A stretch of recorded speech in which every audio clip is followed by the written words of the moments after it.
I helped my dad hide his affairs and enabled his infidelity in exchange for monetary benefits. When my mom found out, I laughed at her. I'm a 28-year-old woman. My mom is a textbook WASP mom. She's never worked a day in her life. She thinks the universe revolves around her and that everyone should cater to her needs.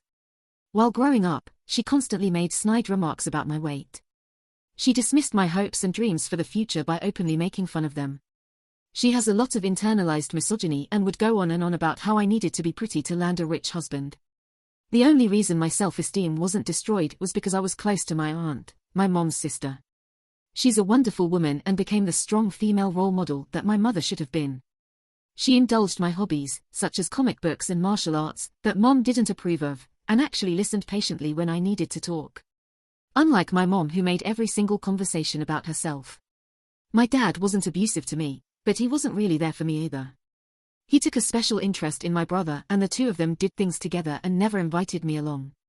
My aunt and uncle, her husband, and my cousins were my real family who loved me. Now on to the cheating. I'm the one who walked in on my dad in bed with his secretary. I was 17. It was on a weekend. I was supposed to be at a friend's house, but for some reason I came home early. I could hear noises coming from the master bedroom. I know my mom's voice and this wasn't her. I didn't want to walk in, so I just called out to my dad. Suddenly it was all quiet, and a few minutes later my dad came out and tried to tell me that he was watching TV. I told him I knew he had someone in there and went into my room. I honestly didn't feel anything and decided I could use this to my advantage. I struck a deal with my dad.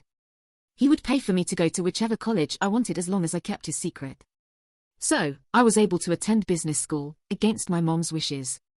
I even helped arrange a few of my dad's rendezvous with his ladies, and he paid me handsomely for it.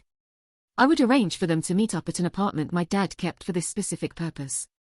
His girlfriends usually had my number too, just so it would be easier to know when they could get together. Actually, I'm the one who suggested that my dad get a separate apartment for his hobby. The whole time I felt no guilt. I didn't owe this family anything after the way I had been treated. I stopped being involved in it after I got my degree. I had already gone no contact with my mom after finishing HS. After college I went very low contact with my dad and only spoke to my brother occasionally. About a week ago, one of my dad's exes told Mom all about my dad's affair and also about how I had helped him. Mom became hysterical and actually traveled to the city where I live to yell at me. I just laughed in her face about how her perfect life was nothing but a lie. She bawled for a while before I told her to get lost. My brother found out just 3 days ago and is mad at me too. But I don't really care.